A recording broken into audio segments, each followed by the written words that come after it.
वस्सलातु वस्सलामु व तहिय्यतु वल इकरामु अला नबिय्यिना व शफ़ीइ ज़ुनूबिना व तबीब क़ुलूबिना मौलाना व मौला सक़लैन जद्दिल हसन वल हुसैन अबिल क़ासिम मुहम्मद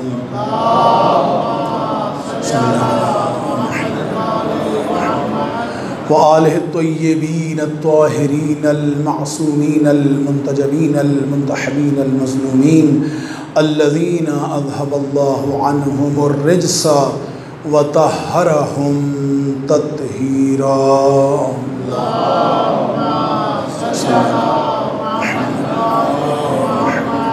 व लअनतुल्लाहि अला अअदाइहिम अजमईन मिन यौमि अदावतिहिम इला क़ियाम यौमिद्दीन। अम्मा बादु फ़क़द क़ाल अल्लाहुल हकीम फ़ी किताबिहिल मतीन व फ़ुरक़ानिल हमीद व क़ौलुहुल हक़्क़। बिस्मिल्लाहिर रहमानिर रहीम। या अय्युहल्लज़ीना आमनुस्तईनू बिस्सब्रि वस्सलाह इन्नल्लाहा मअस्साबिरीन वला तक़ूलू लिमन युक़तलु फ़ी सबीलिल्लाहि अमवात बल अहयाउम वलाकिन ला तशऊरून। सलवात पढ़ दें मुहम्मद व आले मुहम्मद।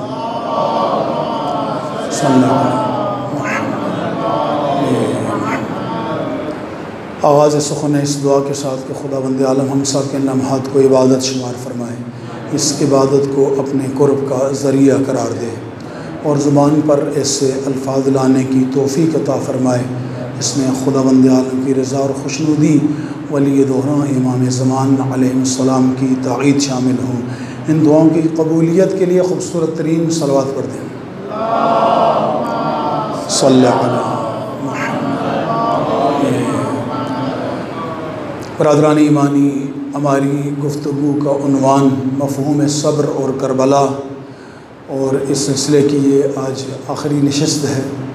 अगरचे तालिब इल्मी माने रही कि अपने उन्वान का हक़ तो अदा नहीं हो सका और ना ही हम कर सकते हैं, लेकिन उसके बावजूद भी तालिब इल्माना कोशिश रही कि इस उन्वान से कुरान व मासूमीन अलैहिस्सलाम की नूरानी सीरत व सुन्नत के हवाले से आपकी समातों को पिछली 4 मजालिस में अराइज़ हदिया किए।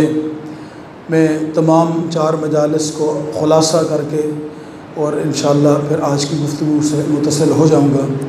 हमने सबसे पहले सब्र का कल्चरल मफ़हूम जाना, फिर उसके बाद सब्र का लुग़वी माना, फिर इस्तिलाही माना, फिर कुरान मजीद में सब्र को किन किन मानी में खुदावंद आलम ने इस्तेमाल किया है, खुदावंद आलम ने साबिरीन के लिए किन किन इनामात का ऐलान किया है। फिर मैंने कुरान मजीद से और मासूमीन अलैहिस्सलाम की सुन्नत के उन्वान से आपके सामने साबिरीन की मिसालें पेश की कि किन किन हस्तियों ने सब्र किया और इस सब्र के साथ बारगाह खुदाबंदी में शुक्र और दुआ को साथ लाजमी रखा, वरना ये साबिर बन ही नहीं सकता जब तक कोई इलाही ताकत इंसान के साथ शामिल हाल ना हो, इलाही तौफ़ीक़ इंसान की शामिल हाल ना हो। आज इंशाअल्लाह जहाँ से कल गुफ्तगू छोड़ी थी बिल्कुल वहीं से मुतसिल करते हुए अपनी गुफ्तगू को वो बात जो इंशाअल्लाह अगर आज तक हम साबिर नहीं बन सके तो हम कैसे साबिर बन सकते हैं, इस हवाले से इंशाअल्लाह चंद जो है अराइज़ आपकी समात को हदिया करने हैं। खूबसूरत तरीन सलवात पढ़े मैं गुफ्तगू का आवाज़।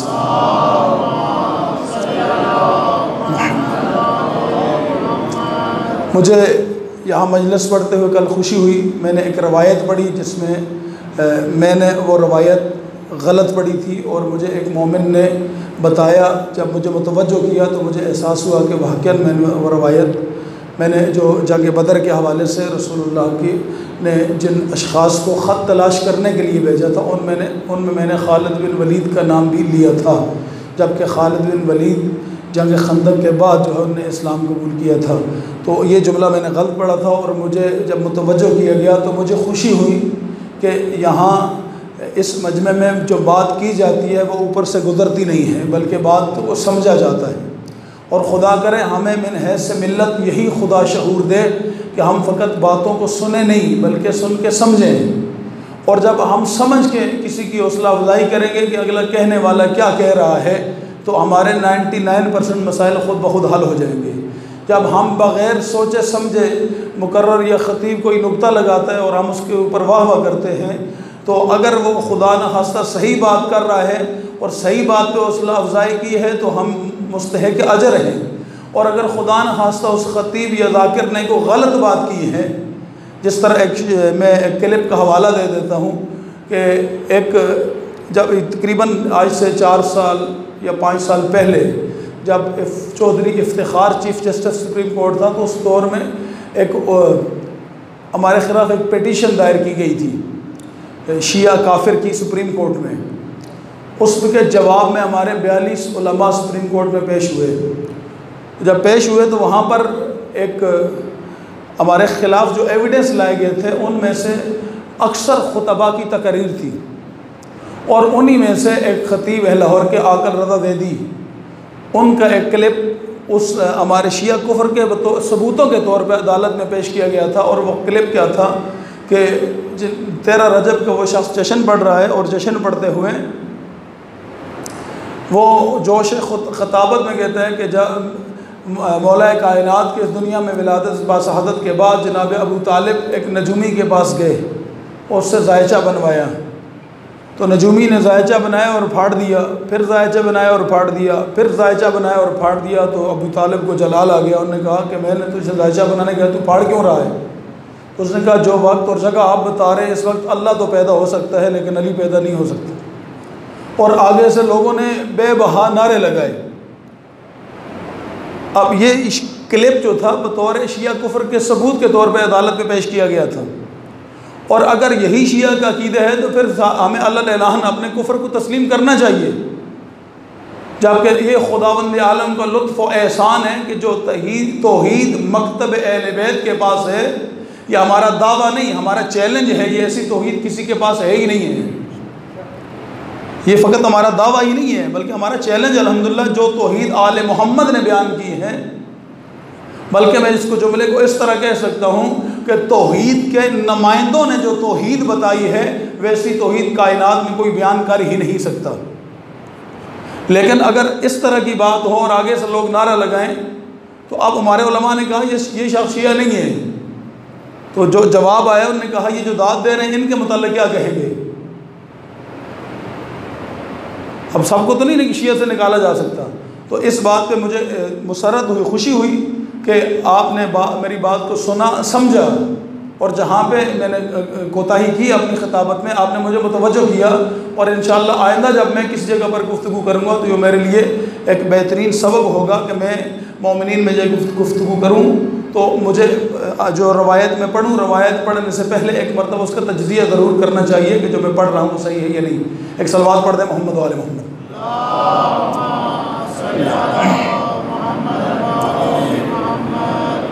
तो हमारा जो मौजूद गुफ्तगू था मफ़हूम सब्र और करबला, और इसके लिए जिन आयात मजीदा को सरनामा कलाम में तिलावत किया गया वो सूरह मुबारक अल-बकरा आयत का नंबर 153 और 154 था।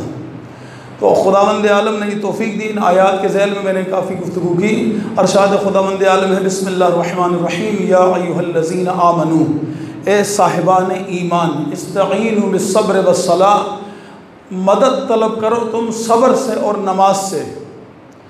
अब हर आयत की दो तफसीरें हैं, एक तफसीर ज़ाहिरी है, एक तफसीर बातनी है।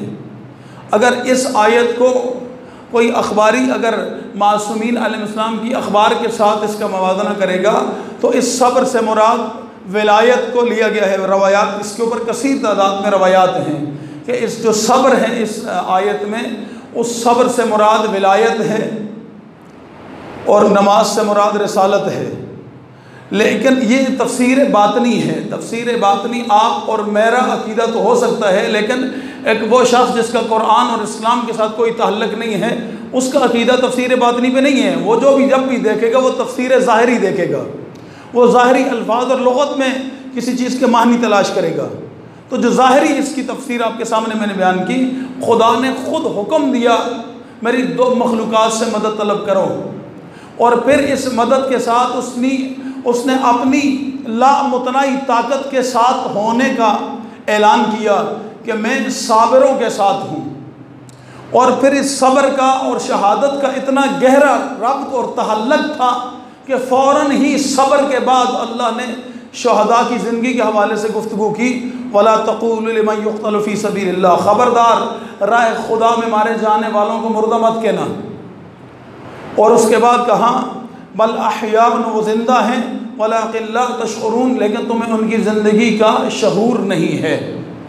इसके बाद फिर साबिरीन की इलामात अगली आयत में, आयत के नंबर 156, उसमें साबिरीन की इलामात बयान की। वलनबलुवन्नकुम बिशैइन मिनल खौफ़ि वल जू'i व नक़्सिन मिनल अम्वालि वल अनफ़ुसि वस्समरात, जिनके अंदर ये सिफ़ात पाई जाएँ, जो भूख, खौफ, माल के नुकसान, जान के नुकसान, औलाद के नुकसान के लिए हम वक्त तैयार हों। खुदा कहते हैं वबश्शिर साबिरीन, इनको बशारत दीजिए कि ये साबिर हैं। हर एक जो दावा करने वाला है वो साबिर नहीं है। साबिर वो हैं जो कुछ खुदावंद में, जुमले को बदल के आसान कर रहा हूँ, जो कुछ खुदावंद आलम ने अता किया है हम वक्त उसकी राह में लुटाने के लिए तैयार हों। खुदा कहते हैं ये साबिर हैं। और इन साबिरीन की इलामत क्या है? अल्लज़ीना इज़ा असाबतहुम मुसीबा, जब इन पर कोई मुसीबत नाज़िल होती है, क़ालू इन्ना लिल्लाहि व इन्ना इलैहि राजिऊन, तो ये अपनी आने वाली मंजिल का भी ऐलान करते हैं कि मैं अल्लाह ही की तरफ से आया हूँ, और ये भी ऐलान करके बताते हैं कि मैंने वापस भी वहीं तक जाना है, मैं यहाँ रहने के लिए नहीं आया। और जब ये साबिरीन ये ऐलान कर देते हैं कि हम यहाँ रहने वाले के लिए तो हैं ही नहीं हैं, हम तो कहीं और से आए हैं, ये तो फ़कत हमारा एक मुसाफिर खाना है, ये दुनिया तो फ़कत एक गुज़रगाह है। हज़रत नूह अलैहिस्सलाम की रवायात में 2500 साल हयात मुबारक है। उनका इतनी तवील हयात पाई, कैसे पाया इस ज़िंदगी को? कहा जैसे एक दरवाज़े से मकान में दाखिल हुआ और दूसरे दरवाज़े से निकल गया। आज की इंसान की ज़िंदगी तो 50-60 साल ज़्यादा है ही नहीं है। मैक्सिमम ज़िंदगी 50 साल, 60 साल, 70 साल ज़िंदगी आज के इंसान की। तो 2500 साल अगर हयात हो तो वो भी गुज़रगाह है। एक दरवाज़े से दाखिल हुआ, दूसरे दरवाज़े से निकल गया। उलाइका अलैहिम सलवातुम मिर रब्बिहिम व रहमा, ये जो साबिर हैं, फिर खुदा इनका कसीदा पढ़ता है, ये वो लोग हैं जिन पर अल्लाह का दरूद भी है और अल्लाह की रहमत भी है। व उलाइका हुमुल मुहतदून, और अगर तुम्हें इस कायनात में उस्वा और नमूना चाहिए तो इन साबिरों को अपने लिए उस्वा और नमूना मुकर्रर करो। यानी किसी और को अपने लिए आइडियल ना बनाओ, किसी और को अपने लिए हीरो ना बनाओ। जब भी कोई राह तय करनी हो, जब भी किसी मंजिल की तरफ सफ़र करना हो, तो तुम्हारा आइडियल और तुम्हारा नमूना ये साबिर होने चाहिए। इसलिए कि तुम भी अपने आप को चाहते हो कि खुदा तुम्हारे ऊपर दरूद पड़े, तुम चाहते हो कि अगर खुदा तुम्हारे भी रहमत जो है रहमत को तुम्हारे भी शामिल हाल करे, तो फिर तुम्हें इसी सब्र के रास्ते का इंतखाब करना पड़ेगा। जब सब्र के रास्ते का इंतखाब करोगे तो खुदा कहते हैं साबरों पर उसका दरूद भी है और साबरों पर उसकी रहमत भी है। और फिर ये साबिर सारी कायनात के हिदायत लेने वाले इंसानों के लिए उस्वा और नमूना भी हैं। क्यों? इसलिए कि ये हिदायत याफ्ता है। हमें हिदायत लेनी है और हिदायत हमेशा हिदायत याफ्ता से ली जाती है। अब जब हम करबला के दरवाज़े पे आते हैं तो करबला पे क्यों आते हैं? इसलिए कि ये जो 5 इम्तिहान खुदावंद आलम ने बैक वक्त लिए हैं, अम्बिया से लिए इम्तिहान, लेकिन किसी जगह पर भी आदम अलैहिस्सलाम से लेकर क़यामत तक ये इम्तिहान इकट्ठे खुदा ने नहीं लिए। एक मकाम है करबला जहाँ पर ये बैक वक्त इकट्ठे इम्तिहानात सारे थे, और करबला वाले इन सारे इम्तिहानात पे साबिर हुए, इन सारे इम्तिहानात में सुरखरू हुए। जब सुरखरू हो गए तो इस आयत मजीदा की रोशनी में वो हमारे लिए हिदायत का बेहतरीन नमूना कामिल बन गए। अब इस आयत की रोशनी में हमें और किसी दरवाज़े की ज़रूरत ही नहीं है हिदायत लेने के लिए। बस एक दरवाज़ा है जो इम्तिहान शुदा है, जो लायक दरूद भी है और ख़ुद खुदा की रहमत का आमिल भी वो दरवाज़ा है, और ये हिदायत याफ्ता दरवाज़ा भी है। तो क़यामत तक आने वाली इंसानियत जो हिदायत चाहती है उसे इस दरवाज़े पे आना पड़ेगा। जब इस दरवाज़े पे आ गए तो इस दरवाज़े पे आने की पहली शर्त क्या है कि इनके साथ वही चल सकता है जो साबिर हो। अब हम भी चाहते हैं कि हम इनके साथ चलें, लेकिन अपने गिरबान में झांकिए कि हम साबिर हैं। अगर हैं तो चल सकते हैं, अगर नहीं है सब्र की तौफीक या एहलियत सब्र अभी तक हमारे अंदर पैदा नहीं हुई, तो फिर आइए हम कुरान और सुन्नत और मासूमीन अलैहिस्सलाम की सीरत से सीखना चाहते हैं आज की इस मजलिस में कि हम कैसे साबिर बन सकते हैं। मैं तफसील में नहीं जाऊंगा, फ़कत खुलासा करूंगा अपने अल्फाज में रवायात का। अगर कोई इंसान चाहता है कि मैं अपनी मंजिल मकसूद तक पहुंचूं, तो सबसे पहला काम क्या है कि उसकी मंजिल का तयन होना चाहिए। उसकी मंजिल है क्या? अगर हमने आज तक अपने लिए किसी मंजिल का तयन ही नहीं किया तो हम तो सरगिर्दा हैं। मसलन एक बंदा चाहता है मैं मजलिस करवाऊं, अब दो बातें हैं, या मकसद मजलिस है या इस मजलिस इमाम का कोई मकसद है। या इंसान की ज़िंदगी में अगर एक इंसान नमाज पढ़ता है, या मकसद नमाज है या नमाज का कोई मकसद है, या खुदावंद आलम की खिलकत का मकसद इंसान है या इंसान की खिलकत का कोई मकसद है। हमें सोचना है ना, या इंसान खुदावंद आलम की खिलकत का मकसद ये था कि इंसान हो, बस मैंने खल कर दिया, बस मेरी खिलकत का मकसद पूरा हो गया, या इस इंसान की खिलकत का कोई मकसद है। तो खुदावंद आलम सूरह मुबारक फुरकान में आयत का नंबर 115 है। खुदा इंसान को मुखातब करके फरमाता है, अफ़ा हसिबतुम अन्नमा खलक़नाकुम अबसा।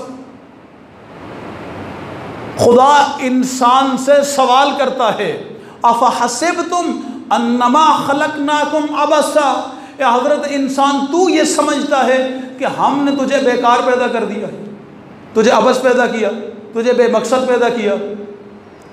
जब ये आयत इंसान पढ़ता है तो यहाँ से पता चलता है कि खुदा की खिलकत, इंसान की खिलकत का मकसद ये नहीं था कि बस एक इंसान खल करना है, नहीं, बल्कि इस इंसान को खल करने के बाद इसकी खिलकत का कोई मकसद खुदावंद आलम ने मुकर्रर किया है। तो अब साबिर बनने के लिए सबसे पहली चीज़ जिसकी तरफ इंसान को मुतवज्जो होना है, अगर आज तक इस राह पे नहीं चल सका, आज तक राह करबला नहीं बन सका ये इंसान, आज तक मासूमीन अलैहिस्सलाम के इस नूरानी रास्ते का मुसाफिर नहीं बन सका, तो सबसे पहले ये सोचे कि जो खुदा मुझसे सवाल कर रहा है कि तू ये गुमान करता है कि हमने तुझे बेकार पैदा किया है, तो खुदा से एक मरतबा सवाल तो करे, परवरदिगार अगर तूने मुझे बेकार पैदा नहीं किया तो फिर मेरी खिलकत का मकसद क्या है? अगर मैं बेकार पैदा नहीं हुआ तो फिर मेरी खिलकत का क्या मकसद है? जब आप खुदा से सवाल करेंगे तो वो इतना करीम है कि वो आपको जवाब देगा, वमा खलक़तुल जिन्ना वल इंसा इल्ला लियअबुदून, मैंने जिनों और इंसानों को फ़कत अपनी बंदगी और इताअत व इबादत के लिए खल किया है। यानी खुदा चाहता है कि मेरी ये जो मखलूक है जिसे मैंने जिन और इंसान बनाया है, ये मेरी इताअत व बंदगी करते हुए नज़र आए। यानी इसका मतलब ये हुआ कि मकसद खिलकत इंसान नहीं था, बल्कि इंसान की खिलकत का मकसद क्या था? इताअत व बंदगी परवरदिगार। अब यहाँ से हमारी गुफ्तगू आगे बढ़ रही है कि पहला सवाल इंसान अपने आप से, मैं जो भी कर रहा हूँ मेरे इस करने का मकसद क्या है? मैं इंसान हूँ, मेरे इंसान होने का मकसद क्या है? यहाँ से ये सब्र की पहली सीढ़ी है अगर आप साबिर बनना चाहते हैं। अब जब आपने पूछ लिया खुदा से, खुदा ने आपको बता दिया बंदगी और इताअत इलाही तेरी खिलकत का मकसद है, अब अच्छी तरह दूसरा मरला, जब इस पहले मरले में इंसान ने जाना कि मेरी खिलकत का मकसद क्या है, जब जान लिया तो दूसरे मरहले में दाखिल हुए। अब जो मेरी खिलकत का मकसद है, मैं उस मकसद को पूरा कर रहा हूं या नहीं कर रहा, इसके ऊपर अच्छी तरह गौर व फिक्र करना, सोच व विचार करना। क्या जिस मकसद के लिए मुझे मेरे परवरदिगार ने खल किया है, मेरे खालिक व मालिक ने खल किया है, क्या मैं वो मकसद पूरा कर रहा हूं या नहीं, मैं उस रास्ते पे हूं या नहीं, उस राह कर रही हूं या नहीं। इसके ऊपर सोच व विचार करना। और खुदा की कसम, ये जो सोच व विचार है ना किसी भी मामले में, गौर व फिक्र, इसकी कितनी अहमियत है बारगाह मासूमीन अलैहिस्सलाम में। मासूम फरमाते हैं अत्तफक्कुर फी साअत अफज़ल मिन इबादत सिना। किसी भी मामले में एक लम्हे का गौर व फिक्र करना 1 साल की इबादत से अफजल है। कोई भी काम करने से पहले उस काम के मुतालिक अच्छी तरह गौर व फिक्र करे इंसान। लेकिन हमारे यहाँ एक लतीफ़ा मशहूर है ना कि काफिर काम करने से पहले सोचते हैं और मुसलमान काम करने के बाद सोचते हैं कि मैंने सही किया या गलत किया। जबकि हमें क्या हुक्म है? हमें हुक्म यह है कि करने से पहले सोचे क्या करने जा रहे हैं, क्या बनने जा रहे हैं, कहां तक का सफर है। अफहसिबतुम अन्नमा खलकनाकुम अबसा व अन्नकुम इलैना ला तुरजऊन। क्या हम तुझे वापस अपने दरबार में नहीं पलटाएंगे? तूने वापस खुदा की तरफ पलट कर नहीं आना। यानी इसका मतलब यह है कि इस इंसान ने, जिसने खाक से सफ़र शुरू किया है, इस खाक से लेकर खुदा तक का सफ़र तय करना है इस इंसान ने। हदफ तय हो गया हमारा। अब हदफ के ऊपर दूसरे मरहले में दाखिल हुए। गौर व फिक्र करें कि जिस इस वाकई में सफ़र पे सही हूँ या नहीं, मैं जो चल रहा हूँ, मैं इस रास्ते पे जिस पे चल रहा हूँ, इस रास्ते से, इस ज़रिए से मैं खुदा तक पहुँच सकूँगा या नहीं। यहाँ पर इंसान अपने दूसरे मरहले में दाखिल होगा और यहाँ क्या करेंगे? एक ठहर जाए, रुक जाए। अत्तफक्कुर फी साअत अफज़ल मिन इबादत सिना। 100 मौदूआत 500 दस्ताने किताब है। इस हदीस को आगे भी बढ़ाया गया है, इतनी नहीं है। हदीस का पहला जुमला ये है कि एक लम्हे का किसी भी मामले में गौर व फिक्र 1 साल की इबादत से अफजल है। हदीस आगे बढ़ी, एक लम्हे का किसी भी मामले में गौर व फिक्र 7 साल की इबादत से अफजल है। हदीस आगे बढ़ी, एक लम्हे का किसी मामले में गौर व फिक्र 70 साल की इबादत से अफजल है। पहले मरहले में फ़कत गौर व फिक्र था, दूसरे मरहले में दुनिया और आखिरत दोनों के मामलात में गौर व फिक्र, और तीसरे मरहले में जो एक लम्हे का गौर व फिक्र 70 साल की इबादत से अफजल है, वो क्या है? मासूम फरमाते हैं कि एक लम्हे के लिए इंसान सोचे, मैंने आखिरत की मनाज़िल को तय करके खुदा तक पहुंचना है। क्या जिस रास्ते पे मैं हूँ मेरी आखिरत बखैर है या नहीं? हम दुनिया के लिए कितना सोचते हैं? हम अपने बच्चे के इस दुनिया की ज़िंदगी में मुस्तकबिल के लिए कितने परेशान हैं? बच्चे को प्ले ग्रुप में दाखिल करने 50 स्कूलों का मुआयना करते हैं, प्रॉस्पेक्टस लेते हैं। जो बच्चे पहले पढ़ रहे हैं उनके पेरेंट्स से पूछते हैं, बताइए आपका तजर्बा ज़्यादा है स्कूल के साथ, आपके बच्चे ने इस स्कूल में आने के बाद क्या सीखा है, कैसा बना है आपका बच्चा? वो बच्चे के वालिदैन से भी हम अच्छी तरह तहकीक करते हैं, इर्द गिर्द के माहौल से भी, फिर बाकी स्कूल ऑफ थाट जितने भी उस सिस्टम के हैं उन सब के हम साथ उस स्कूल का मवाजना करते हैं। ये सारी चीज़ क्या है? यानी आप अपने बच्चे के साथ शदीद तरीन मोहब्बत करते हैं। ये मोहब्बत, ये इतनी तहकीक करना, ये आपके बच्चे के साथ मोहब्बत की इलामत है। आप नहीं चाहते आपका बच्चा ख़राब हो, आपके बच्चे का मुस्तकबिल तारीक हो जाए, इसलिए आप इतनी तहकीक करते हैं, इतनी डीपली जाके हर चीज़ को देखते हैं। मवाजना करते हैं, पसंद आए तो बच्चे को दाखिल करते हैं, नहीं तो दूसरे स्कूल का रास्ता देखते हैं।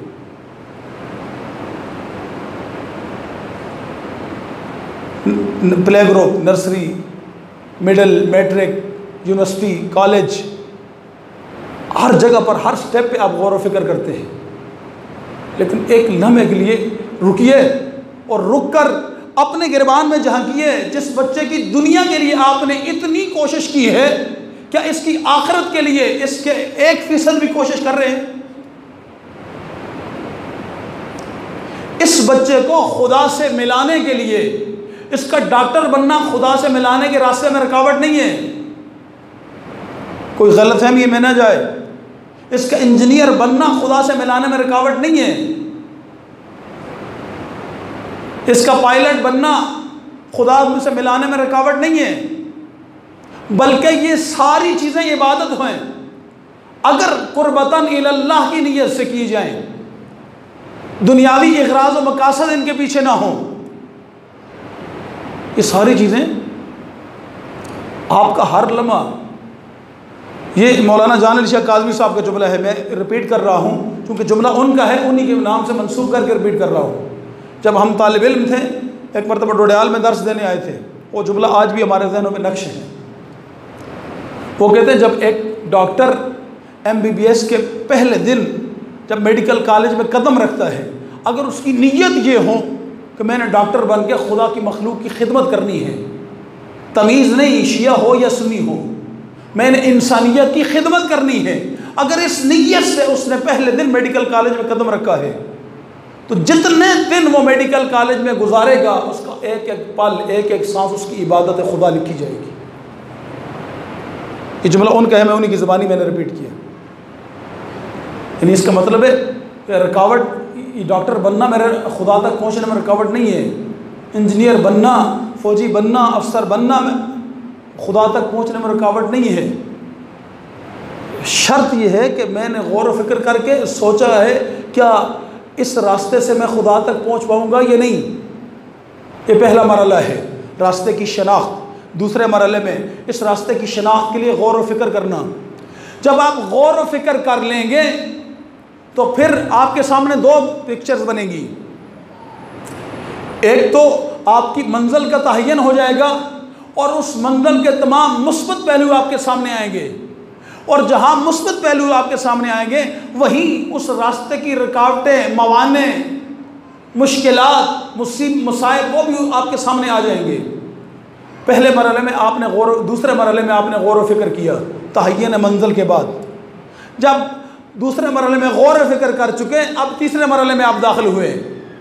मुस्बत पहलुओं को आपने मोटिवेशन लेनी है, और जो मनफी पहलू आ रहे हैं इस रास्ते में, उन मनफी पहलुओं के साथ कैसे मुकाबला करना है, उनको कैसे वायलेट करना है, आपने अपनी मंजिल तक पहुंचने के लिए इन मुश्किलात को कैसे अबूर करना है, इसके लिए प्लानिंग।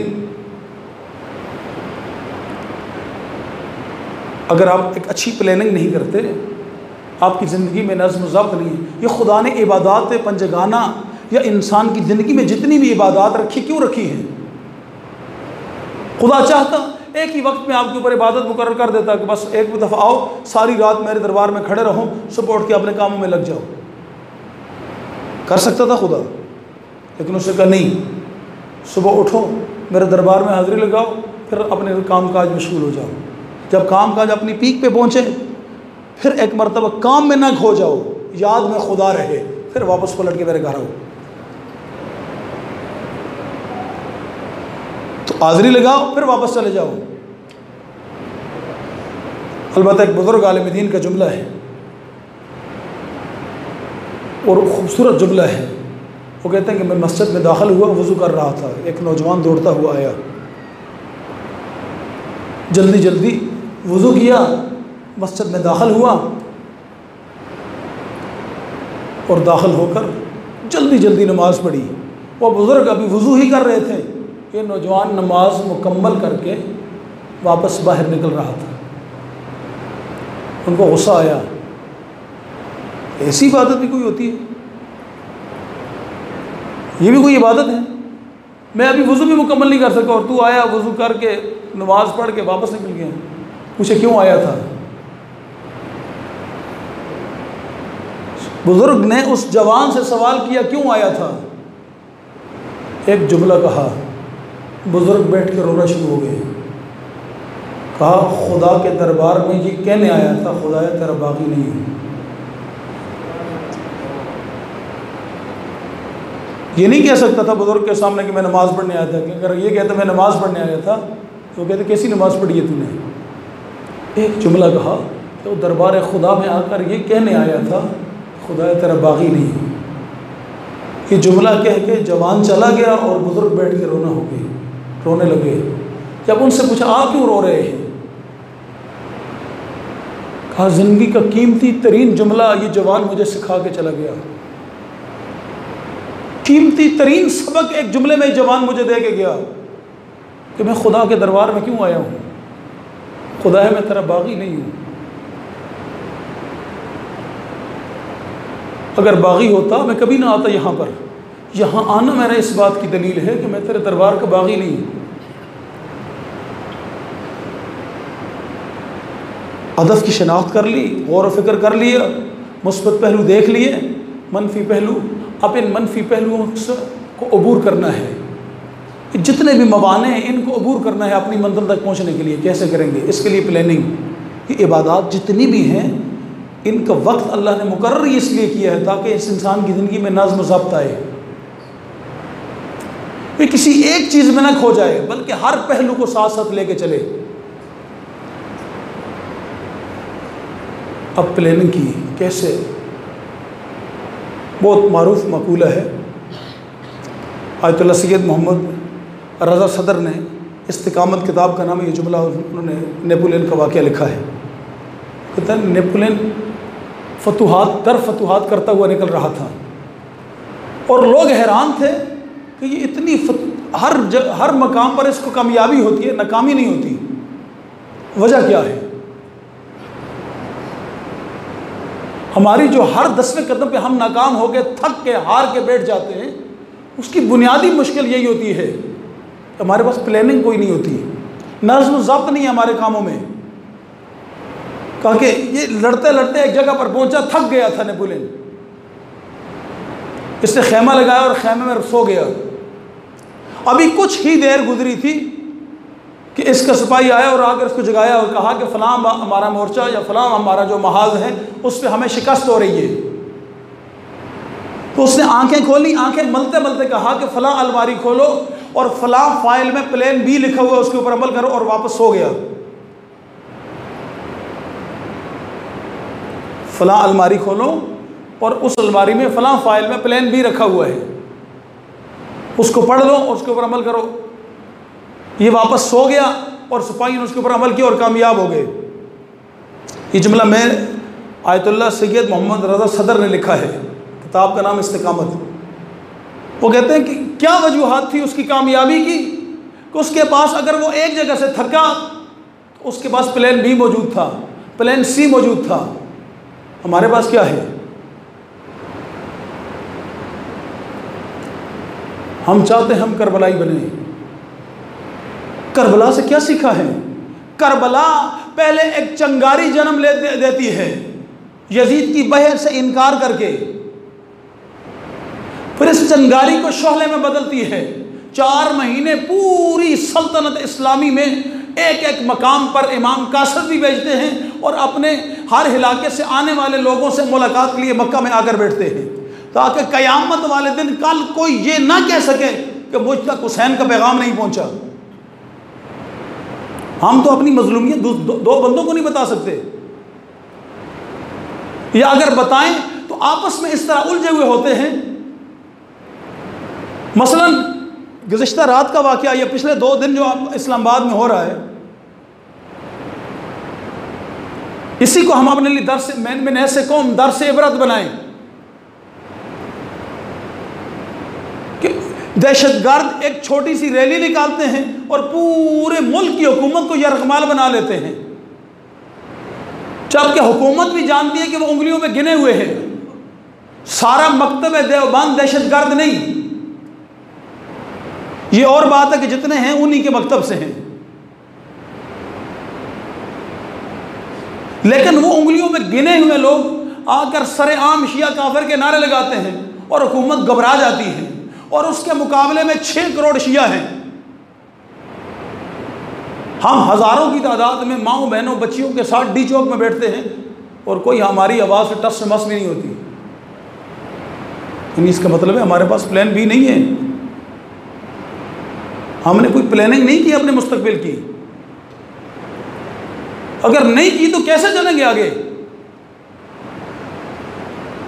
इसलिए खुदावंद आलम ने इस रास्ते के जो मराहिल मुकर्रर किए, हदफ की शनाख्त, उस हदफ के ऊपर गौर व फिक्र के बाद मुस्बत पहलू, उसके मनफी पहलुओं को अबूर कैसे करना है।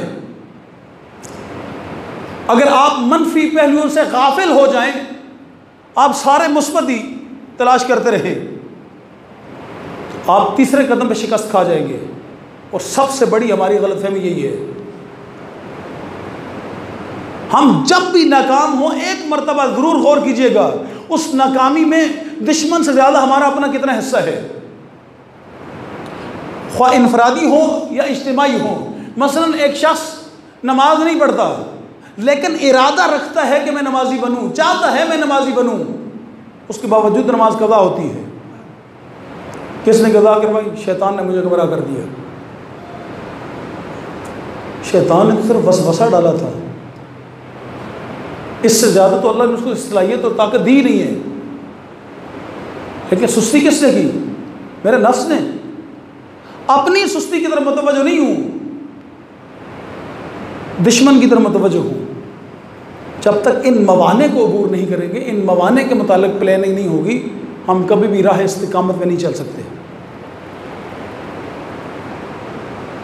जब हम इस चौथे मरहले में मवाने तलाश कर लेंगे, इनके मुतालिक प्लान कर लेंगे कि हाँ अब हम इस रास्ते पे चल सकते हैं। देखिए, इमाम जानते थे कि हम सब करबला में शहीद हो जाएंगे, करबला को साथ साथ रखते हैं। इमाम जानते थे हम सब करबला में शहीद हो जाएंगे, और उसकी इलामत इमाम अलैहिस्सलाम ने जो मदीने वालों के नाम ख़त लिखा, मिनल हुसैन इब्न अली इला बनी हाशिम मन लाका उस्तशहिदा, जो मेरे साथ जाएगा मारा जाएगा। वमन तखल्लफा लम यबलुगुल फतह, और जो मुझसे किनारे कश होगा, जो मुझसे इख्तलाफ करेगा, जो मुझसे दूर होगा, जो मेरी राह को तर्क करेगा, वो कभी ज़िंदगी में अच्छा दिन नहीं देखेगा। फैसला कुन जुमला है इमाम का। यानी खुशी और मसरत सिर्फ करबलाइयों के हिस्से में है, लेकिन उनके जो साबिर हैं, तारीख में साबिरों का जिक्र है, बुज़दिलों का नहीं। तवाबीन एक तहरीक है, 12,000 तादाद थी। जनाब सानी हज़ारा के एक खुतबे ने इनके ऊपर असर किया और उन्होंने तौबा की। मासूमीन ने कहा इनको कुछ नहीं कहना, क्योंकि तौबा कर चुके हैं, और तौबा सच्ची की थी। ऐलान किया था कि जब तक सारे के सारे ना मर जाएं, वापस जिंदा घर नहीं लौटना, या हुसैन के कातलों का खात्मा करना है। इसलिए मासूमीन ने मना किया, इनको कुछ नहीं कहना। हम नहीं कहते, लेकिन कभी उनका तस्करा सुना है तारीख में? नहीं सुना। क्यों? इसलिए नहीं सुना कि इन्होंने अमल अंजाम दिया, लेकिन वक्त पर नहीं दिया। यही 12,000 जब हुसैन को बुला रहे थे, उस वक्त आते तो जंग का नक्शा और होता। उस वक्त नहीं आए, हुसैन को शहीद करवा कर उसके बाद ये मैदान में निकले। जो कारवान इश्क के राही ना बने, उनको तारीख फरामोश कर देती है। तारीख में तस्करे उनके ज़िंदा रहते हैं जो कारवान है, इस कारवान नूर, इस राही इश्क के काफ़िले के सिपाही बने, राहरो बने, उनके तारीख में तस्करे ज़िंदा रहते हैं। ये 12,000 का लश्कर था। सुलेमान बिन सुरद ख़ज़ाई, सहाबी रसूल, फ़क़ीह, मुहद्दिस, कारी कुरान। पहली मीटिंग इसी के घर में हुई थी इमाम को बुलाने के लिए। ख़त पे पहला दस्तखत इसी का था। करबला में नहीं पहुंचा, बाद में तौबा की, तवाबीन के लश्कर का अमीर बना। कातलीन ने इमाम से इंतकाम लेते हुए अपनी जानें कुर्बान कर दी। हम कहते कुछ भी नहीं है, लेकिन इनका तस्करा भी तारीख़ में नहीं है। लेकिन इसके मुकाबले में जौन एक हबशी नस्ल हज़रत अबू ज़र ग़फ़ारी का ग़ुलाम लेकर राही नूर का सिपाही, इस कारवान इश्क का एक बेहतरीन राही, जब इमाम से इजाज़त लेने के लिए आता है तो इमाम कहते हैं तू ग़ुलाम है और ग़ुलामों को जहाज़ साकित है। अब इस सवाल का कोई जवाब नहीं था। सर झुका के कहा कि मुझे यकीन हो गया है, इसलिए आप मुझे मैदान में नहीं भेज रहे, मेरे पसीने से बदबू आती है, मेरा रंग काला है। खुदा की कसम इमाम ने जल्दी से सीने से लगाया, दुआ की, खुदा बंदा इसके पसीने और खून में खुशबू पैदा कर। और बनी असद की रवायत है कि जैसी खुशबू जौन के लाशे से आ रही थी, किसी लाशे से नहीं आ रही थी। क्यों ये खुशबू पैदा हुई? इसलिए कि इसका राही नूर का ये सिपाही बन गया था। इसने एक लम्हे के लिए भी पहलूतई नहीं की। ये गुलामी का बहाना बनाकर जान छुड़ा सकता था, लेकिन नहीं छुड़ाई। इस राह में अपनी जान पेश की इसने। भूख प्यास बर्दाश्त किया इसने। मवाने के ऊपर तवज्जो रखें कि मैं जो मंजिल मुकर्रर की है, इस मंजिल में मवाने क्या हैं, क्या क्या रुकावटें हैं, इन रुकावटों को मैं कैसे अबूर करूंगा। जब आप रुकावटों को अबूर करने का फन जान लेंगे, फिर आपकी मंजिल में कोई रुकावट नहीं होगी। यहां तक अब पहुंच गए हैं। अगला मरला वज़्कुरुल्लाह कसीरन लअल्लकुम तुफ़्लिहून।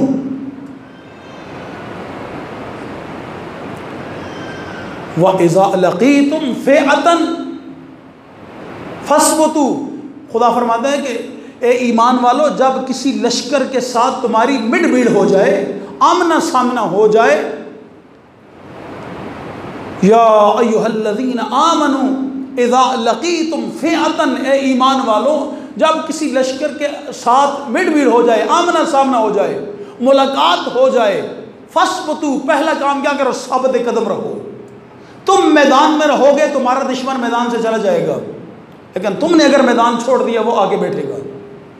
इस वक्त 99% मसाइल तशय्युअ के यही हैं कि जिस मैदान में हमें हाजिर होना चाहिए था, हम उस मैदान से गैर हाजिर हुए। हमने खुली छुट्टी दी,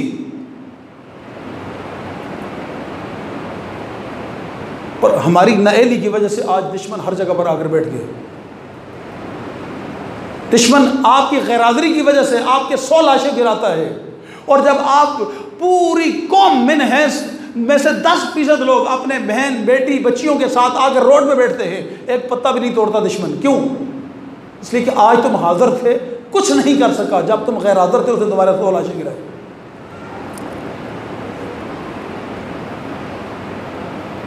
फ़िअतन फस्बतू वज़्कुरुल्लाह कसीरन लअल्लकुम तुफ़्लिहून।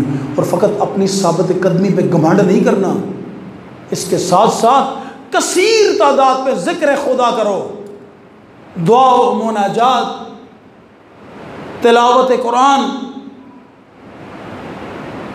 ये करोगे लअल्लकुम तुफ़्लिहून, ताकि तुम कामयाब हो जाओ, फलाह पा जाओ। यानी फलाह तुम्हारी सिबात कदमी में है, और फलाह तुम्हारी किस में है? ज़िक्र खुदा में, यानी खुदा के साथ राब्ते में। और फिर जब इस मरहले में ज़िक्र खुदा की मंजिल पे पहुंच जाओ, तो फिर एक दफ़ा ज़िक्र करके रुक ना जाना। ज़क्किर फ़इन्न ज़िक्र तनफ़उल मोमिनीन। बार बार इस नसीहत को रिपीट करो, बार बार इस नसीहत को रिपीट करो। जब ये नसीहत आप रिपीट करते जाओगे, तो एक दिन जहां आपकी नसीहत पे दूसरा अमल करेगा, उससे पहले आपके अंदर खुद ये सलाहियत खुदा पैदा कर देगी। कुरान 1400 साल पहले नाज़िल हुआ, लेकिन अल्लाह ने कहा ज़क्किर फ़इन्न ज़िक्र तनफ़उल मोमिनीन। इसका बार बार तज़क्कर करो। इस ज़क्र के जितने मानी भी किए उलमा ने नसीहत के किए हैं, इस नसीहत को बार बार दोहराओ। क्यों? इस नसीहत के दोहराने में मोमिनीन का फ़ायदा है। ज़िक्र खुदा और फिर इसकी रिपीटेशन। जब इस मरहले में पहुंच जाओ तो फिर एक मरहला और है, तलकीन नफ्स। तलकीन नफ्स यानी अपनी ज़ात को नसीहत करना। हम दूसरों के लिए तो हर एक वक्त हमारे पास है, हम दूसरों को तो नसीहतें बहुत करते हैं। अतामुरूना अन्नास बिल बिर्रि व तंसौना अनफुसकुम व अंतुम ततलूनल किताब अफला ताक़िलून। दूसरों को नसीहत की बातें करते हो और अपने आप को भूल जाते हो, जबकि तुम अल्लाह की किताब को रट्टा लगाते हो। व अंतुम ततलूनल किताब, तुम खुदा की किताब को रट्टा लगाते हो। अफला ताक़िलून, तुम्हारे पास अकल नहीं है।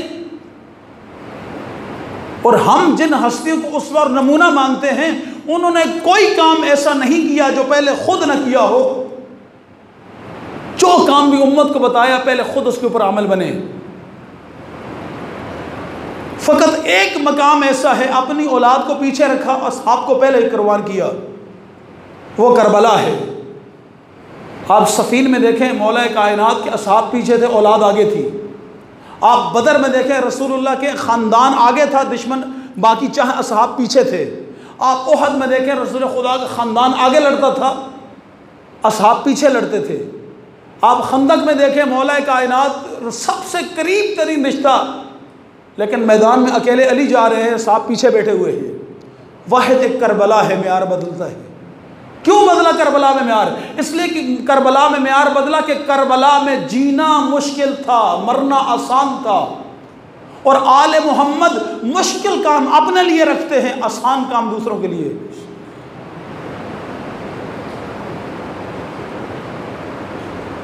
आसान काम आले मोहम्मद दूसरों के लिए रखते हैं। तलकीन नफ्स, अपनी ज़ात को तलकीन। जब अपनी ज़ात को आप तलकीन करेंगे तो इस तलकीन का सबसे बेहतरीन वक्त, उलमा इखलाक ने क्या लिखा है, थक तो नहीं है? गुफ्तगू काफ़ी शकील है, मैं इस बात का एहसास है मुझे, मैं ज़्यादा ज़हमत नहीं देना चाहता।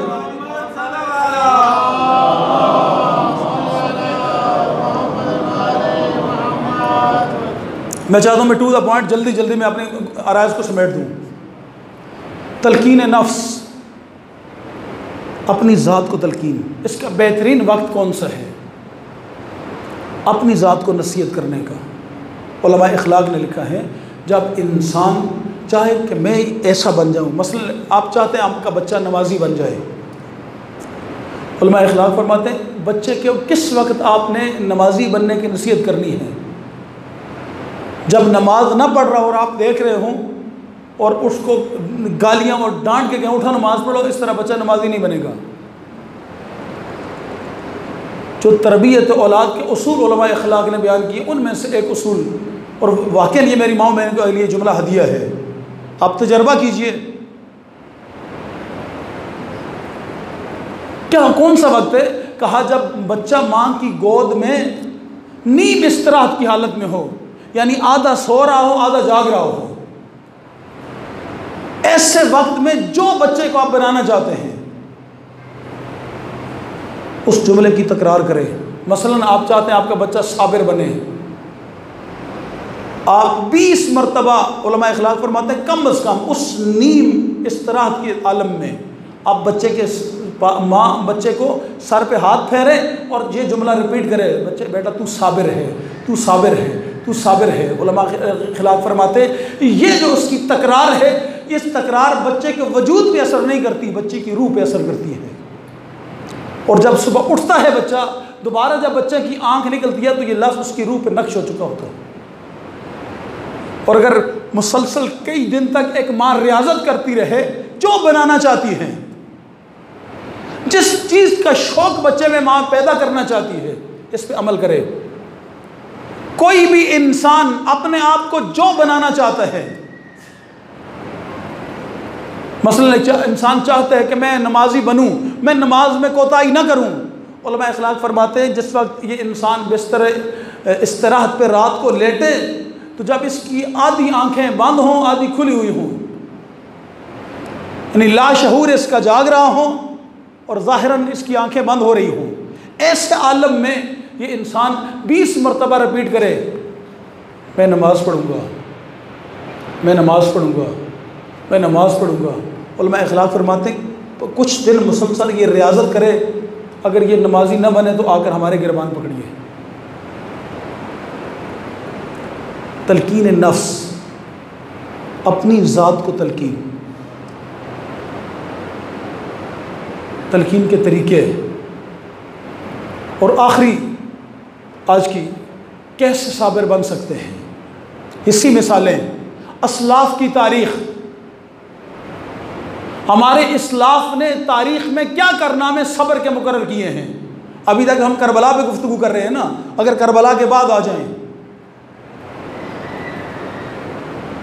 आप हुजर इब्न अदी को ले लें, करबला से पहले की शहीद, कैसे पकड़ के अमीर शाम के दरबार में खड़ा किया गया। 11 अफराद थे, कहा मौला कायनात पे सब व शितम करो, उन्होंने कहा नहीं करेंगे, कहा नहीं करोगे कत्ल कर दिए जाओगे। 7 अफराद ने सब व शितम किया और अपनी जान छुड़ा ली। 4 अफराद ने नहीं किया, उनके कत्ल का हुक्म सादर हो गया। उन 4 अफराद में एक हुजर थे और एक उनका जवान बेटा था। जल्लाद आया और बाप को कत्ल करने के लिए तलवार गर्दन पे रखी, कहा ठहर जा, थोड़ी देर रुक जा, मुझसे पहले मेरे बेटे को कत्ल कर। ज़िंदगी में ये मरहला बहुत मुश्किल अमूर है, यहाँ इंसान की विलायत अहले बैत का इम्तिहान होता है। कहा मुझसे पहले मेरे बेटे, मैंने रवायत के ये जुमले इसी तरह पढ़े हैं। जल्लाद कांप गया, कहा कोई बूढ़ा बाप जवान बेटे की लाश तड़पती देख सकता है? कहा मैं अपने बेटे की तड़पती हुई लाश तो देख सकता हूं, लेकिन इसे बेईमान होकर जिंदा रहना पसंद नहीं करता। इसके दिल से ये मेरी तड़पती हुई लाश को देख के अहले बैत पे तबर्रा कर ले, अहले बैत से अपने आप को दूर कर ले, ये बर्दाश्त नहीं कर सकता। इसकी तड़पती हुई खून में लत लाश बर्दाश्त कर सकता। ये हमारे इस्लाफ की तारीख़ है। बहुत सारे ऐसे हैं, छोटी सी कोई रुकावट आ जाए कहते हैं हम नहीं, ये काम हमारे बस में नहीं है। कौन सा काम है जो नामुमकिन है? तारीख़ में सिराजुद्दीन सकाकी मकतब अहले बैत के बहुत बड़े आलिम गुजरे हैं। 40 सकाकी यानी लोहार, सकाक अरबी में लोहार को कहते हैं, लोहे का काम करते थे, अपने ज़माने के बेहतरीन कारीगर थे। एक मुनफरिद ताला ईजाद किया, लेकर बादशाह के दरबार में गए। मुनफरिद ईजाद को देखकर बादशाह ने इस्तकबाल किया, इनाम और इकराम देना चाहता था कि किसी ने बादशाह के कान में आकर कहा कि फ़लाँ शख्सियत आपको मिलने के लिए आई है। इनको बिठा दिया और बादशाह उसके पीछे दौड़ पड़ा, तख्त से उतरा, गया, उनका इस्तकबाल किया गर्मजोशी के साथ, उनको आगे रखा। बादशाह पीछे पीछे चलता हुआ सीधा तख्त पे आया, अपने बराबर में उनके लिए सीट रखी, उनको अपने सामने बिठाया और उनके सामने आजिज़ाना गुफ्तगू करने लगा। सिराजुद्दीन सकाकी को ताला अपनी मुनफरिद इजाद भूल गई, बस जहन में ठान ली कि इस शख्स की इतनी इज़्ज़त और अज़मत है, मैं जानूंगा किस वजह से बादशाह ने इसकी इतनी इज़्ज़त की है, मैं भी वो बन के दिखाऊंगा। किसी दरबार से जाकर पूछे ये कौन है? कहा फ़लाँ आलिम है। कहा आलिम बन के दिखाऊंगा, उम्र 40 साल है, आलिम बन के दिखाऊंगा। एक मदरसे में गए, उन्होंने कहा नहीं पढ़ा सकते आपको। दूसरे में उन्होंने कहा नहीं पढ़ा सकते, आपकी उम्र ख़त्म हो गई है पढ़ने की। तीसरे से कहा आपकी उम्र ख़त्म हो गई है पढ़ने की, नहीं पढ़ा सकते। आखिर एक मदरसे वालों ने उनको कबूल किया एक शर्त के साथ, कहा ये इबारत है, जाओ याद करके कल आगे सुनाना, अगर सही सुनाई तो दाखिल कर लेंगे, अगर सही ना सुनाई तो नहीं दाखिल करेंगे। पूरी रात जाकर रटा लगाते रहे, जब सुबह आए तो उल्टी रवायत इबारत सुनाई। जितने तालिब इल्म बैठते वो हंस गए, उनका हंसना बर्दाश्त नहीं कर सके और छोड़ के चले गए। क्या यकीन हो गया मैं नहीं पढ़ सकता, मैं आलम नहीं बन सकता। चलते चलते एक बस्ती से गुजर रहे थे, ऊपर से पर नाले से पानी के एक एक कतरा टपक रहा था और नीचे एक स्याह पत्थर पड़ा हुआ था। जहाँ पर वो कतरा गिर रहा था उस पानी के कतरे ने उस जगह पर गड़ा बना दिया था। बड़ी देर तक गौर व फिक्र करते रहे और फिर अपने नफ्स से एक जुमला कहा कि अगर ये नरम व नाजुक पानी का कतरा इस स्याह पत्थर में गड़ा कर सकता है तो क्या आले मोहम्मद का इल्म मेरे इस सख्त दिल को नरम नहीं कर सकता? ये जुमला कहा और वापस पलटे और फिर आज उसी सिराजुद्दीन काकी की लिखी हुई कुतुब को पढ़ के मुज्तहिद बनते हैं। तारीखी मिसाल है, मकतब अहले बैत में ऐसे ऐसे शख्सियात परवान चढ़ी है। आप हिस्सी मिसाल देख लें, 2500 साल शाह का इक़्तिदार था जिसके मुकाबले में कोई आंख भी नहीं उठा सकता था, लेकिन खुमैनी बुत शिकन ने एक मुसम्मम इरादा किया कि इस इक़्तिदार को ख़त्म करके इस मुल्क में आले मोहम्मद का इक़्तिदार कायम करना है। लोग हमसे सवाल करते हैं ये इनकलाब क्या है, ये विलायत फ़क़ीह क्या है? ये कोई ऐसी चीज़ नहीं है कि जो इम्पोर्टेड हो, किसी जगह से ला कर रख दी गई हो। ये विलायत फ़क़ीह सिर्फ़ और सिर्फ वो आले मोहम्मद का इल्म है जो किताबों में, लाइब्रेरियों में, उलमा के सीनों में, मदरसों में बंद था। खुमैनी बुतशिकन ने उसे मदरसों से आज़ाद करके, लाइब्रेरियों से आज़ाद करके, उलमा के सीनों से आज़ाद करके उम्मत में नाफिज किया है। कोई और चीज़ नहीं है। अगर आप फिर भी यकीन नहीं आता, आप बहुत सारे ऐसे बुजुर्ग यहाँ तशरीफ़ फरमाए, सफ़ेद रीश, आपके पास इनकलाब इस्लामी ईरान से पहले की तोहफ़तुल अमाम तकरीबन हर घर में होगी। किसी के पास अगर पुरानी हो, उस पुरानी तोहफ़तुल अवाम में जब इनकलाब नहीं आया था, जब विलायत फ़क़ीह की हुकूमत नहीं थी, उसमें भी बाज़ मसाइल ऐसे लिखे हुए जिनके फतवे के आगे लिखे हुआ था इस फतवे में हाकिम शरअ की तरफ रुजू करें। हाकिम शरअ की तरफ, ये कौन है हाकिम शरअ? हाकिम शरअ वही होगा ना जिसको खुद शरीयत का पता हो। जिसको खुद शरीयत का नहीं पता हो उसको कह सकते हैं हाकिम शरअ। बस अगर एक फ़क़ीह हाकिम बन जाए तो यकीन कर लें कि ये हाकिम शरअ है। फिर फ़क़ीह बनना और चीज़ है, फ़क़ीह बन के फतवा देना और चीज़ है, अपने फतवे को नाफिज करना और चीज़ है। बस फ़क़ीह जब अपने फतवे को नाफिज करने की सलाहियत पैदा कर ले, इसे विलायत फ़क़ीह कहते हैं। और ये ऐसी साइंस है जो हमें समझ नहीं आती। खुमैनी बुतशिकन ने कहाँ से शुरू किया, कितनी तकलीफ़ उठाई, इरादा किया, एक तकरीर की 400 तालिब इल्मों में, दुनिया को मुतवज्जो किया। उसके बाद शाह की फ़ौज की तरफ तकलीफ़, ईरान की खुफिया एजेंसियों के ख़तरनाक तरीन अक़ूबत खाने, फिर जेल से मुल्क बदरी, 1 साल तुर्की में, 1 साल के बाद 13 साल इराक़, फिर फ़्रांस, दरबदरी, मुज्तहिद बेटे की शहादत, बीवी के जिस्म के ऊपर जालिम जो है शाह के दरिंदों के जो है जुल्म और तशद्दुद के निशानात, औलाद, ख़ानदान की कुर्बानियाँ, चाहने वाले जो साथ देने वाले थे उनकी शहादतें। आसान मरहला था, इतना मुश्किल मरहला था, लेकिन उस बंदे ने एक ही जुमले में इस पूरी अपनी तहरीक को समेट दिया, माँ हर्च दारी करबला दारी, मैंने जो कुछ भी लिया है करबला से लिया है। एक जुमले में समेट दिया। मैंने खुदा की कसम खुमैनी बुतशिकन की ज़िंदगी में देखा क्या लिया है खुमैनी बुतशिकन ने करबला से। आप एक लम्हा देख लें, जब इराक़ से उनको बदर किया जा रहा था, 7 दिन 7 रातें वो समुंदर के किनारे पे थे। दुनिया का कोई मुल्क उन्हें कबूल करने के लिए तैयार नहीं था। वहाँ पर साफ़ी ने सवाल किया, अगर कोई मुल्क कबूल न करे फिर क्या करेंगे? उनका कश्ती में बैठ के समुंदर की बफरी हुई लहरों में चला जाऊँगा और वहाँ से भी सदाए हक बुलंद करूँगा। यानी ये तुम कोई मुल्क कबूल ना भी करे तो तुम मेरी ज़ुबान पे ताला नहीं लगा सकते, मेरे इरादों को नहीं तोड़ सकते, मुझे मेरी मंजिल तक पहुँचने से तुम रुकावट नहीं बन सकते। मैं हर सूरत में तहिया कर चुका हूँ, या मैं शहीद हो जाऊँगा या अपनी मंजिल को अबूर कर लूँ। इस जुमले को मैंने बहुत गौर मिलाया करबला के साथ, कहाँ मिलता है। फिर मुझे इमाम का वो कौल याद है, वला लम यकुन मलजन वला मावा लमा बायत यजीद इब्न मुआविया। जब मक्के में इमाम से सवाल किया गया, आप यमन चले जाएं, आप अफ्रीका चले जाएं, आप फलां मुल्क इलाके में चले जाएं, आप यजीद के साथ कंप्रोमाइज़ कर लें, ये मशवरे देने वाले बहुत थे इमाम को।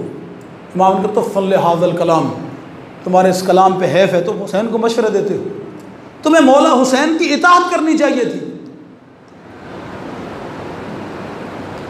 वहाँ पर इमाम ने खड़े होकर फरमाया, लौ लम यकुन मलजन वला मावा लमा बायत यजीद इब्न मुआविया। अगर इस रूए ज़मीन पर कोई एक भी पनागा हुसैन इब्न अली को न मिले, मैं फिर भी यजीद इब्न मुआविया की बैत नहीं करूँगा। यानी जब मैंने जालिम के सामने सर उठा लिया है, अब कट सकता है, झुक नहीं सकता। और यही परचम करबला जब किसी हुसैनी ने सर बुलंद कर लिया है, फिर हुसैनी का सर कट सकता है, झुक नहीं सकता। अगर करबला से कुछ लिया है, ये हमारे ज़माने की मिसालें हैं, ये दूर की मिसालें नहीं हैं। अगर हम साबर बनना चाहते हैं, ये मराहिल हैं, और भी बहुत गुफ्तगू इसके ऊपर की जा सकती है। इस बात पे अपनी गुफ्तगू को समेटता हूँ। खुमैनी बहुत शिकन की ज़िंदगी में शहीद मुताहरी ने 5 चीज़ें देखी। उसवा हसना किताब है शहीद मुताहरी की, उसमें उनने या उसवा रसूल या उसवा हसना, मुझे किताब का नाम कामिल ज़हन में नहीं है, लेकिन है रसूलुल्लाह की सीरत के हवाले से किताब है शहीद मुताहरी की। उसी किताब में ये जुमला नकल करते, मेरे पास किताब है, अगर देखना चाहे तो मैं दिखा सकता हूँ। वो कहते मैंने अपने लीडर और रहबर में 5 खुशियात देखी थी। कौन कौन सी? वो कहते पहली खुशियत आमन बिरब्बिही, खुमैनी का अपने रब पर बड़ा कामिल ईमान था। और अगर इसको कुरान की आयत के साथ मिलाएं तो ये कह सकते हैं, क़ालू रब्बुनल्लाह सुम्मा इस्तक़ामू ततनज़्ज़लु अलैहिमुल मलाइका। जब कोई बंदा ये कह दे कि अल्लाह मेरा रब है और फिर डट जाए, फिर अल्लाह मलाइका के ज़रिए उसकी मदद करता है। ये अल्लाह का वादा है, ततनज़्ज़लु अलैहिमुल मलाइका।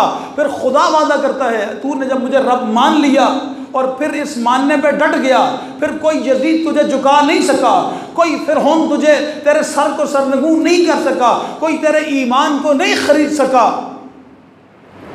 तू साबित कदम रहा। फिर मैं अल्लाह का वादा है, ततनज़्ज़लु अलैहिमुल मलाइका, फिर मैं अल्लाह मलाइका के ज़रिए तेरी मदद करता हूँ। पहली चीज़ शहीद मुताहरी फरमाते हैं खुमैनी के अंदर ये थी, उनका अपने रब पर कामिल ईमान था। दूसरी चीज़ शहीद मुताहरी फरमाते हैं आमन बिहदफ़िही, जो उन्होंने अपना हदफ मुकर्रर किया था उस पर उनका कामिल ईमान था। हदफ क्या था? इस जालिम फासिक फाजर हुकूमत का ख़ात्मा और आले मोहम्मद के मकतब को ज़मीन पे नाफज करना। तीसरी चीज़ शहीद मुताहरी फरमाते हैं आमन बिसबीलिही, इस हदफ के लिए जिस रास्ते का इंतखाब किया खुमैनी मुतशक्कित ने, उस रास्ते पर उनको कामिल यकीन और ईमान था। मैं अपनी मंजिल तक किस रास्ते से जाऊंगा और इस रास्ते में कौन कौन सी रुकावटें हैं, कहीं ऐसा तो नहीं ये रुकावटें थका कर मुझे वापस पलटा दें। शहीद मुताहरी फरमाते हैं उनका इस पर कामिल ईमान था। चौथी चीज़ आमन बिक़ौमिही, वो खुमैनी मुतशक्कित शहीद मुताहरी फरमाते हैं उनको अपनी कौम पर यकीन था, ये कौम लाइल्म है, एक दिन ज़रूर मेरा साथ देगी। जब मैं इनकी तालीम और तरबियत का इंतज़ाम करूँगा, ये कौम एक दिन मेरे साथ ज़रूर खड़ी होगी। और आखिरी चीज़ शहीद मुताहरी फरमाते हैं तवक्कलतु अलल्लाह, खुमैनी मुतशक्कित का अल्लाह पे बहुत भरोसा था। हमारी ज़िंदगी में सबसे बड़ी जो नाकामी का सबब बनता है वो तवक्कुल नहीं है। खुदा की कसम 2 दौलतें हैं, एक तवक्कुल है, एक 14 से तवस्सल है। अगर ये तशय्युअ के पास ना होती, आज तक तशय्युअ यहाँ तक ना पहुँच सकता, और आगे भी अगर इनमें से एक भी कमज़ोर पड़ेगी तशय्युअ आगे नहीं बढ़ेगा। जब भी कोई मंजिल मुकर्रर करें, तवक्कल खुदा पे करें और तवस्सल मासूमीन से करें। इंशाअल्लाह एक दिन ज़रूर आएगा जब अपनी मंजिल मुराद तक आप पहुँच जाएंगे। अज़ादारों, करबला में हर मिसाल, करबला का हर किरदार अपनी मिसाल आप था। मुझे हुक्म किया गया है मैं एक माँ की आज मुसीबत बयान करूँ। कुरान मजीद में एक माँ का अल्लाह ने तस्करा किया है जिसके सामने उसके बेटे ने चंद लम्हे एड़ियाँ रगड़ी थी। माँ कभी सफ़ा जाती थी, कभी मरवा जाती थी। यानी माँ बच्चे की प्यास बर्दाश्त नहीं कर सकती। कभी सफ़ा पे जाती है, देखती है पानी नहीं है, फिर वापस बच्चे के पास आती है। फिर बच्चे की एड़ियाँ तड़प नहीं बर्दाश्त कर सकती, मरवा पे जाती है। फिर देखती पानी नहीं है, फिर वापस बच्चे के पास आती है। ये भी माँ है कर। लेकिन मेरा सलाम है करबला की माँ पर। 64 बच्चे थे। बच्चे माओ के सामने अल अतश कहते थे, लेकिन खुदा की कसम मैंने किसी ज़ईफ़ रवायत में भी ये नहीं पढ़ा कि किसी माँ ने आकर कहा हुसैन मेरा बच्चा प्यासा है। पढ़ दिया है मैंने साहब का जुमला। किसी माँ ने ये नहीं कहा हुसैन मेरा बच्चा प्यासा है। ऐसी माएँ हों तो करबलाई नस्ल परवान चढ़ती है। करबला में सबसे छोटा बच्चा रुबाब का था। सबसे छोटा बच्चा। रवायत में शब आशूर अपने बच्चे को अपने सीने से लगाकर तन्हा बैठ के रो रही थी। जो बयान कर रही थी, अगर आप जाग रहे हैं तो मैं आपको सुना देता हूँ। कह रही थी मेरे अल्लाह कल आशूर का दिन होगा, हर माँ अपनी कुर्बानी हुसैन के लिए हमें कुर्बान करेगी। मेरे अल्लाह काश मेरा भी कोई बेटा जवान होता, मैं भी कल अपनी कुर्बानी हुसैन पे कुर्बान करती। जब रोज़े महशर सैयदा के सामने जाती तो जाकर मैं भी कहती बीबी मैं तेरी बहू हूँ, अगरचे मैं तेरे ख़ानदान से नहीं थी, लेकिन मैं भी हुसैन पे अपना सरमाया लुटा गया। तन्हा पेट के गिरिया कर रही थी। और फिर दूसरा जुमला रवायत का ये है कि जब बहन करती ना, फिर एक मर्तबा अली असगर के चेहरे को देखती और कहती काश अली असगर तू थोड़ा सा बड़ा होता, काश तू थोड़ा सा बड़ा होता। ये जुमले इमाम हुसैन अलैहिस्सलाम ने सुने और ये जुमले भी रवायत में मारूफ जुमले हैं इमाम हुसैन अलैहिस्सलाम के। हुसैन को उस घर में सुकून नहीं आता जहाँ रुबाब और सकीना ना हो। ये भी मारूफ जुमले इमाम हुसैन। उमरा उल कैस की बेटी थी, अमीर तरीन बाप की बेटी थी। अमीर तरीन बाप ने मौला कायनात के हाथ पे इस्लाम कबूल किया और एक ही दरख्वास्त की थी, मेरी 2 बेटियां हैं, आपके 2 बेटे के साथ निकाह कर दें। अली ने कबूल कर दिया। फरवा का निकाह हसन से किया, रुबाब का निकाह हुसैन से किया। फरवा रुबाब रो इस बात पे रही थी कि फरवा का बेटा कम अज़ कम मैदान में चल के जाने के काबिल तो है। मेरे अल्लाह मेरा तो इतना छोटा है, ये मैदान में जा भी नहीं सकता। हुसैन आए तसल्ली दी, का रुबाब तेरा बेटा जो कारनामा करेगा वो कोई और नहीं कर सकेगा। 3 दिन का प्यासा था, 3 दिन का भूखा था अली असगर। सबसे मैदान करबला में आखिरी शहीद हुसैन से पहले अब्बास की शहादत के बाद अली असगर शहीद हुआ। जब शहीद हुआ उस वक़्त क्या हालत थी, उलमा ने लिखा है मछली की 3 हालतें होती हैं। जब पानी से निकालो ना छलांगे लगाती है, कभी इधर कभी उधर। जब ये सकत ना रहे ना फिर करवटें बदलती है। जब ये सकत भी ना रहे ना फिर कभी मुंह खोलती है, कभी मुंह बंद करती है। उलमा कहते हैं असगर की ये हालत थी, मुंह खोलता था बंद नहीं होता था, मुंह बंद करता था मुंह खुलता नहीं था। कि इतने में मैदान से आवाज़ आई, हल मिन नासिर यंसुरना, है कोई मुझे गरीब की मदद करने वाला। हाल में मुगीस युगीसुना, है कोई मुझ फरियादी की फरियाद सुनने वाला। हल मिन ज़ाबिन यज़ुब्बु अन हरम रसूलिल्लाह, है कोई ज़ैनब की चादर को बचाने वाला। अज़दारों उलमा कहते हैं एक किसी जगह से आवाज़ नहीं आई, बस एक खेमे से रोने की आवाज़ आई। हुसैन ने अपने घोड़े को एड़ लगाई, सीधे उस खेमे के पास आए और आकर कहा, ज़ैनब ये बीवियों के रोने की आवाज़ कैसी है? कहा, मौला अभी तक तो अस्कर खामोश था, लेकिन जब से आपका इस्तिग़ासा बुलंद हुआ है उसके बाद अली अस्कर घोड़े झूले में टिकता नहीं है। कहा, लाओ बहन मुझे दो अली अस्कर को, अब अगर बर्दाश्त कर सकते हो मैं जुमला पढ़ता हूँ। हुसैन ने अली अस्कर को किस हालत में लिया? इस हालत में कि अपने हाथों पे सफ़ेद कपड़ा डाला। जुमले को समझ जाना, फिर आपको घर में जाकर के रोना आएगा। अपने हाथों में हुसैन ने सफ़ेद कपड़ा डाला, सफ़ेद कपड़ा डाल कर कहा, रुबाब अब इस कपड़े पे अली असगर को डाल दो। अली असगर को हुसैन ने सफ़ेद कपड़े पे डाला। अब सफ़ेद कपड़े में गोया अपनी ज़िंदगी में असगर को हुसैन कफन में लपेट रहे थे। लपेट के हुसैन मक्तल की तरफ चले। मक्तल में पहुँच के, मैं नहीं पढ़ता सारा मक्तल, बस इतना लिखा है, उर्मला ने से शोभा तीर जोड़ा लेकिन तीर गिर गया। उमर साहब ने कहा, उर्मला अगर कोई मुझसे पूछता कि अरब में सबसे बड़ा तीरंदाज कौन है, मैं तेरा नाम लेता। क्या वजह, तेरे हाथ क्यों कांपते हैं तीर चलाने में? उर्मला रो के कहते हैं, जालिम सामने दरे खेमा में देख, एक स्याह बुरके वाली बीबी है, जब मैं नियाम में तीर जोड़ता हूँ वो हाथ बांध के दिए, जालिम अपना तीर भी देख, मेरा बेशीर अजरकुम अल्लाह। खुदा तुम्हें कोई गम न दे अज़दारों। बस मैं लंबा मसाइब नहीं पढ़ूंगा। अज़दारों ये माँ है, ये माँ अज़दारों करबला में लग गया अली अस्कर को तीर, हुसैन लेकर आ गए। माँ है ना, जब खेमे के पास पहुंचे कदम रुक गए।